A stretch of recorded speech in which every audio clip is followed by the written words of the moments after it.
Hi friends, నేను చూపిస్తున్నది dry fish. ఎండు రొయ్యలు అంటారు. మనం పెట్టిన ప్రదేశాన్ని బట్టి వాటి విలువ మారుతుంది. ఎండు నత్తల్లో చాలా చిన్న చేపలు, చాలా టేస్ట్గా ఉంటాయి. ఎండు చేపలు అంటారు కదా, అవేనండి. మీరు కూడా కావాల్సిన వాళ్ళు ఉంటే తీసుకోండి.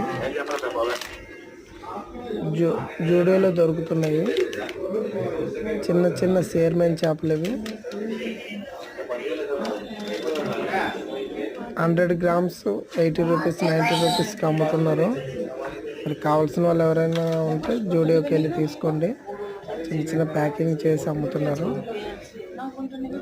ఇంకా మంచి వీడియోలు పెడతాను ఫ్రెండ్స్. ప్లీజ్ సబ్స్క్రైబ్ చేయండి, షేర్ చేయండి.